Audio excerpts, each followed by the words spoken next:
The life of Tchaikovsky is as intriguing as his music, from secret benefactors to the reason he held his chin while composing.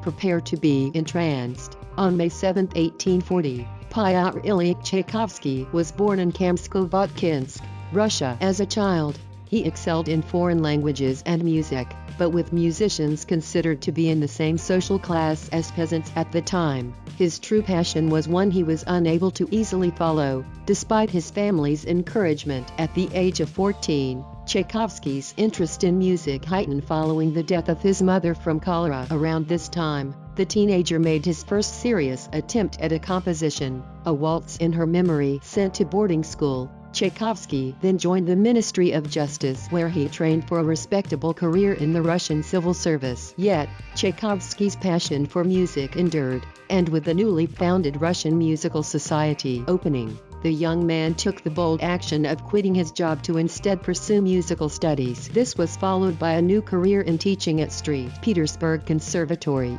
where he received formal training in Western European music, with Western European music and native Russian music differing greatly. Tchaikovsky began to forge his own style, but his compositions were met with divided opinion. To Russians, the compositions were unpatriotic and pandered to foreign tastes. To Western ears, his music was lacking in structure, a sensitive character. The divided opinions would torture him throughout his life. In 1877, Tchaikovsky's life was to take a life-changing turn when a wealthy patron, Nadezhda von Meck, offered him both emotional and financial support. The 6,000 rubles she gave him annually allowed him to quit his job and focus entirely on music. With the support of his patron, Tchaikovsky became Russia's first professional composer, but the patronage came with one stipulation. Despite exchanging over 1,200 personal letters throughout the course of 13 years, von Meck stipulated that she never wanted to meet Tchaikovsky personally. To the socially awkward composer,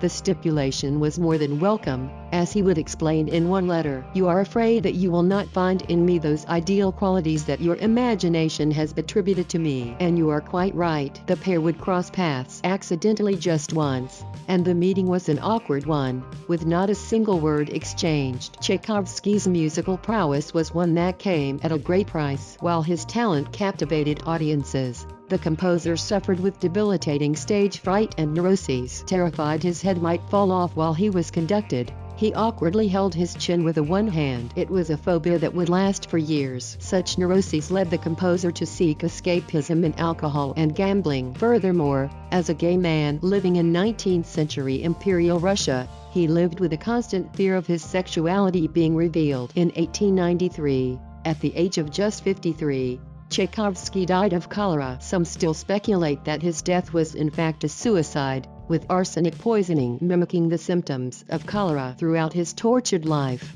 Tchaikovsky wrote some of the best-loved music ever written, with his three ballets Swan Lake, Sleeping Beauty and The Nutcracker proving to be enduring classics.